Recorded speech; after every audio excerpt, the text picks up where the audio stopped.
Questions? Yes. How much do you learn, how much more do you know now after having the benefit of being able to go back yesterday and read sort of? Yeah, definitely. I always say it's never as good, never as bad as it seems. You go back and critique everything from the week of preparation leading up to how we made adjustments in the game to how we played certain sets and that sort of deal. So, obviously, the big plays and penalties were the glaring things, but, our guys did a lot of good things. What stood out the most in the fourth quarter, overtime, was just the true character of the guys in the locker room. Championship strain, heart, determination, no quit attitude. As bad as that third quarter was, those guys rose to the occasion and went out there and won the game, and that was really cool to see. What did you learn about Wes Goodwin, and what did you say, okay, now I know. Now I'm, 5 games into my career, and now I take this as a learning moment or a teaching moment, or now I know this about myself, or play calling? Yeah, definitely. There's some definitely a lot of things I could have did different, but I think the biggest thing is I didn't panic, and I think the guys just, looking them in the eyes on the sidelines, they see that you're not panicking. You got confidence in what we're doing. We'll get it fixed. We'll get it right, and I think just that calmness and confidence on the sidelines, and we ended up, getting things righted there at the end of the game, and obviously went out there and won the game on the last play. It's not often that head coaches or even coordinators get in position group huddles, but you and Coach Sweeney both went into that defensive backs huddle at one point. What was said there? Yeah, just, trying to get those guys to just believe in themselves and have confidence in their abilities. The further you get away from the football, the more glaring your mistakes become. And, whether that's technique issues, how you play the ball at the top of the route, that sort of thing. So just trying to get those guys to calm down and, just believe in themselves, have that confidence to go out there and move on to the next play, and, just trying to get them to settle in. I guess was there a common thread in the secondary mistakes? It seemed like every coverage we played, we gave up a big play in. So whether that's cover 2, cover 3, quarters, whatever it is, it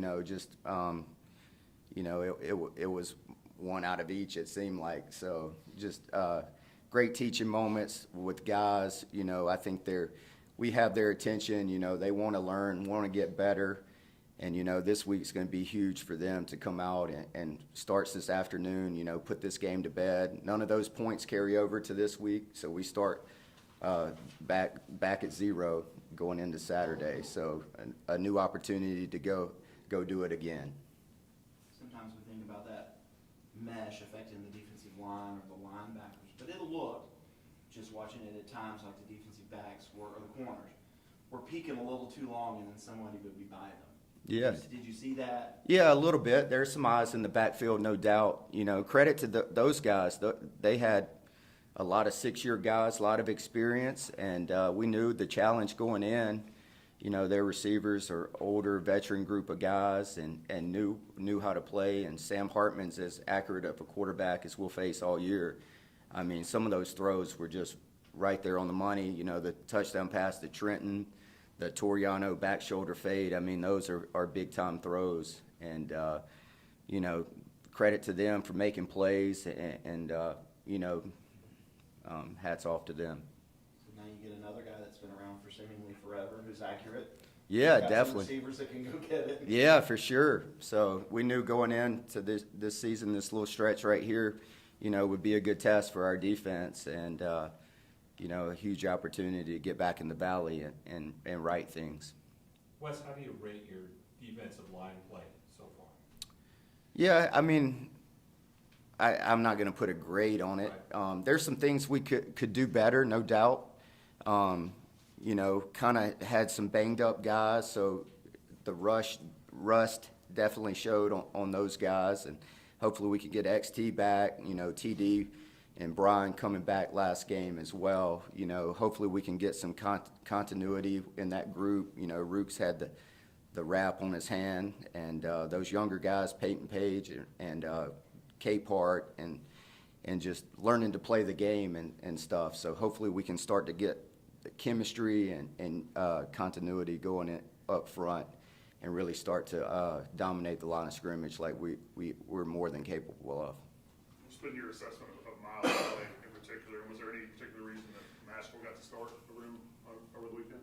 Yeah, no, I think it just goes into the week of preparation. All those guys are co-starters and everything counts, and Maskell had a solid game the week before, and I think this was Miles' best performance, and just want to continue to see him, getting into conference play where hopefully we can get some better rushes on quarterbacks and just using his athleticism on the edge as well.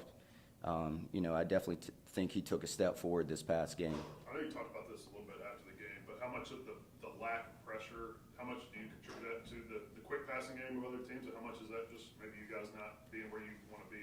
Yeah, I mean, I think looking back at this game, there was some definite moments where we could have did some things better and got opportunities to at least affect the quarterback, whether that's presence in his face or having the opportunity to sack him. And so we just got to do a better job of outworking the opponent sometimes and just out-competing him and finishing rushes and some good opportunities for those guys to continue to learn as well. I think after the first scrimmage of August, when the offensive line sort of had its way with the defensive front, I think Coach Sweeney said it looked like the defensive line had spent all off season hearing about how great it was going to be. I'm curious how much of a factor you think that is sort of in the big picture, sort of from then to now.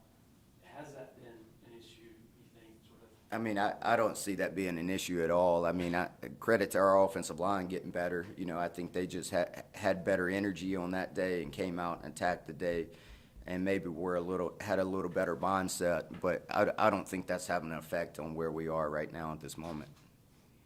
Devin Leary's now another guy that maybe not really a threat to take it and run it all the time, but he's very patient. Definitely. He does not mind sitting there waiting for guys, and he will throw them open. Kind of challenge does he present with those wide receivers? Yeah, definitely. I mean, you got 5 in the slot who's played a lot of ball, and 88. The offense kind of goes through those guys, and so it's another great challenge. Unfortunately, we couldn't pull it out up there last year, so our guys will have that chip on our shoulders to go out there and get after it on Saturday night. Game day, night game in the Valley, top 10 matchup. We'll be juiced up and ready to go, no doubt. Coach, how important was it for Nate's confidence to make that play at the end? Yeah, I mean, it's huge. I mean, just you always talk about next play mentality. You're going to give up big plays playing in the back end. You just have to have the mindset, hey, next play, next opportunity, and he went out there and had a great play on the ball to win the game. Did you say to him during the game to have him in position to make that play and feel like he could? Yeah, just, hey, you're our guy, just that confidence and belief and just kind of reassuring those guys in between series, hey, move on, dwelling on the past is going to do us no good here. We got opportunities to go get stops and win the game here at the end, and let's rise to the occasion.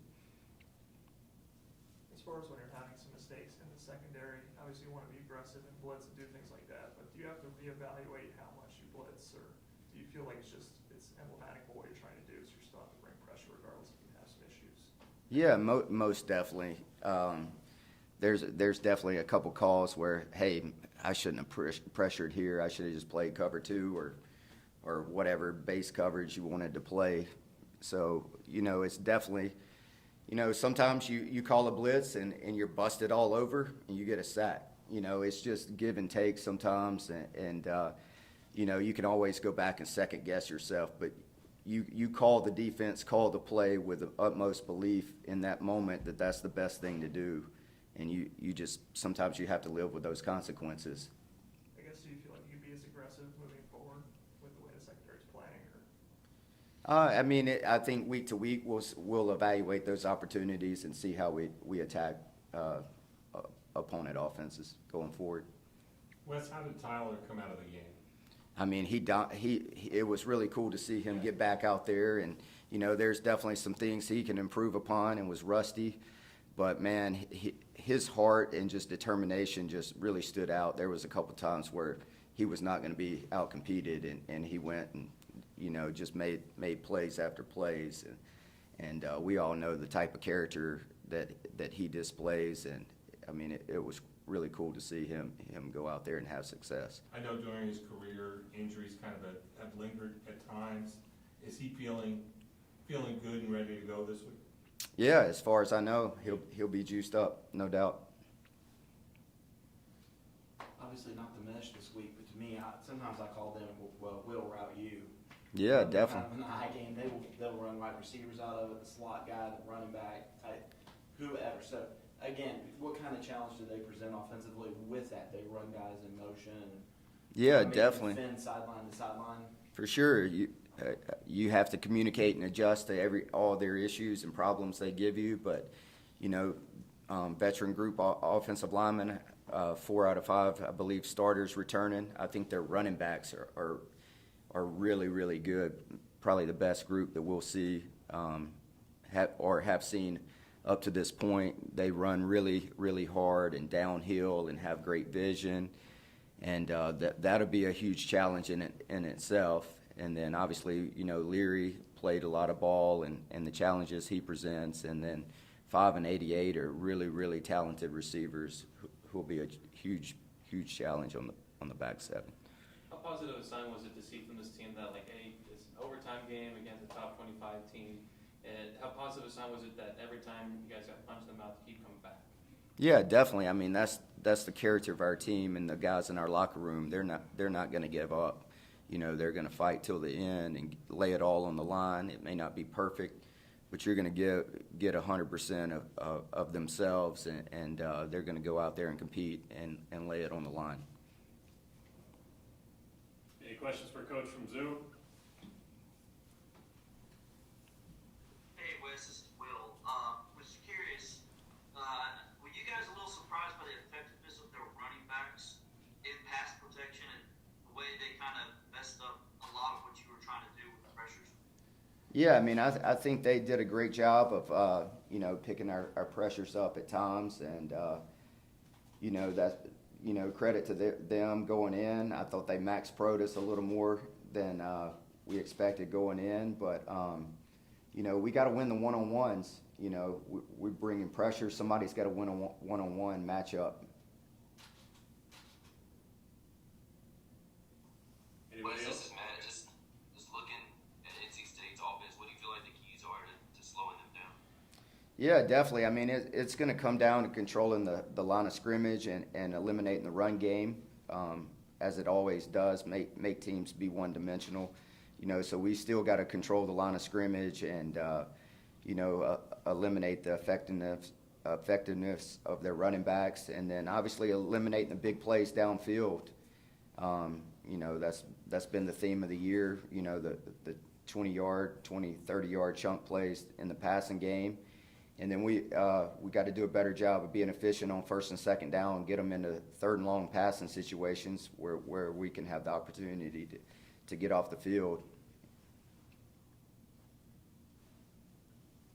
Anyone else? Wes, you talked after the game about wanting to be a press man team and trying to instill confidence in some of your corners and playing that, but do you worry about the opposite effect if they're getting beat more often than not, that they get down on themselves, and how do you sort of help them? Yeah, most definitely. As you know, just varying our coverages and our techniques, and you know, just putting them in position where they can be successful at what they can do, and just, you know, I think that's on myself as the play caller. You know, taking stress off of them and not putting them on an island more times than not.